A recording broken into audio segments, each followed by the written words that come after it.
Pasamos entonces al segundo punto del orden del día, que es la discusión general y particular de un proyecto de ley por el que se modifica el artículo 7º de la ley 19.869 del 2 de abril de 2020, referente a los servicios de telemedicina. Para su informe verbal,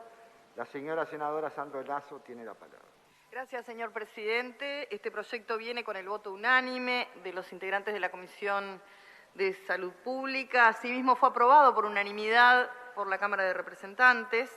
Allí se trabajó arduamente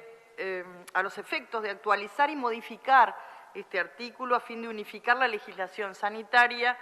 con los derechos de los niños, niñas, adolescentes y de las personas, en este caso con alguna situación de discapacidad. A efectos de brevemente historiar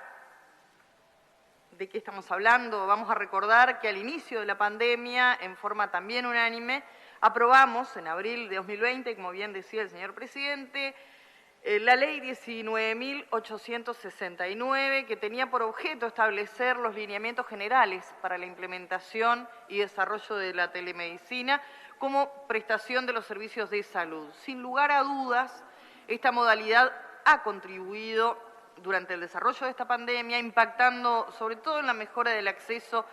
y la calidad de los servicios asistenciales de salud en todo el territorio nacional.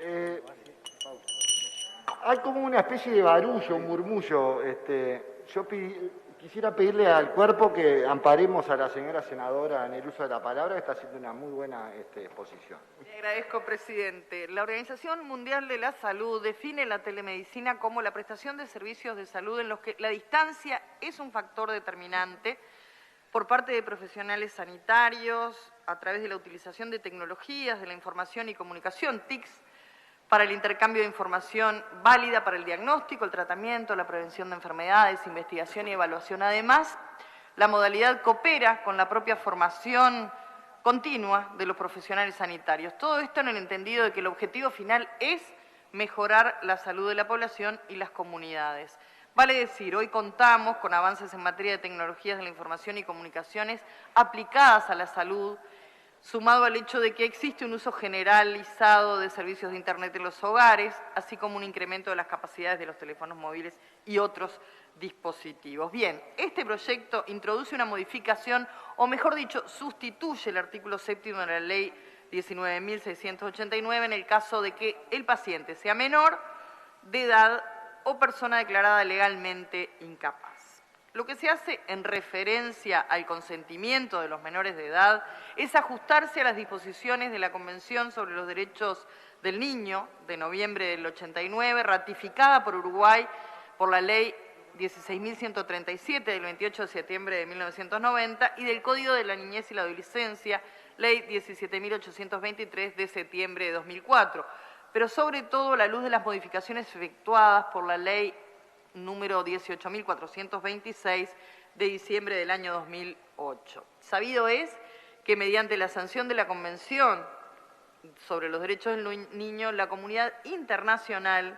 ha determinado la consagración de un nuevo paradigma respecto a la condición jurídica de las personas menores de edad, que dejaron de ser visualizadas como meros objetos de la tutela familiar y pública y pasaron a ser considerados como sujetos de derecho, esto es, titulares de derechos y de responsabilidades específicas, seres en desarrollo.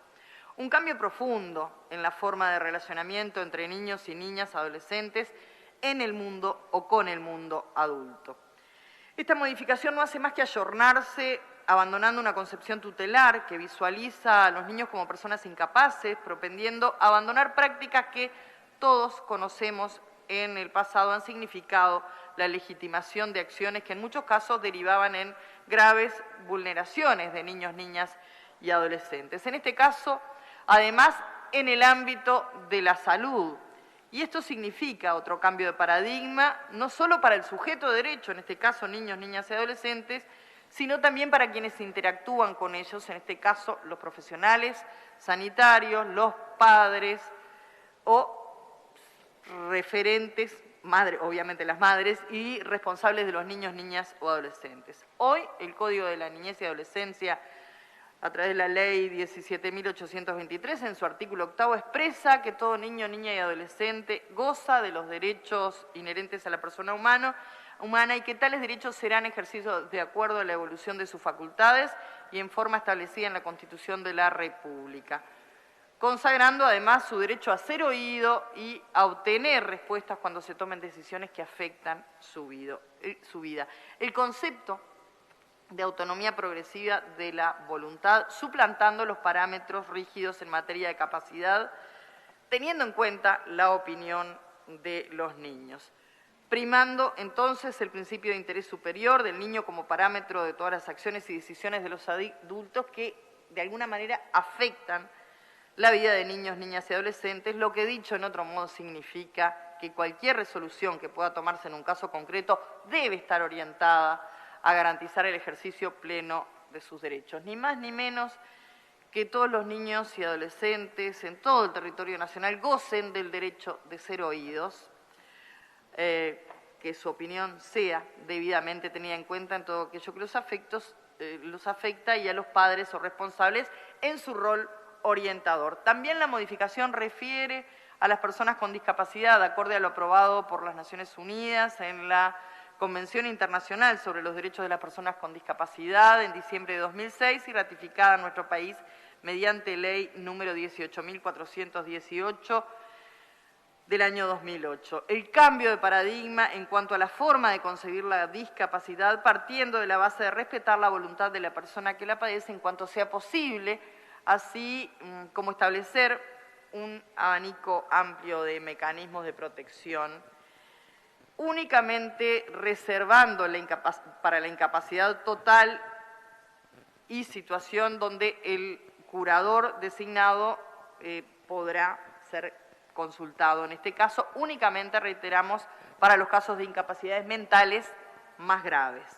Fundamentalmente se establece el derecho a ser oído y a obtener respuestas cuando se toman decisiones que afectan su vida, el derecho a la información, la regulación del acceso a los servicios de salud. Cabe mencionar la Ley 18.651 del 19 de febrero de 2010 sobre protección integral de personas con discapacidad, que reconoce especialmente el derecho al respeto de la dignidad humana, cualquiera sea el origen, naturaleza o gravedad de los trastornos o deficiencias, a disfrutar de una vida decorosa lo más plena posible, a la adopción de medidas destinadas a permitirle siempre a la persona lograr la mayor autonomía, a la salud, educación, entre otros derechos consagrados en nuestra Constitución.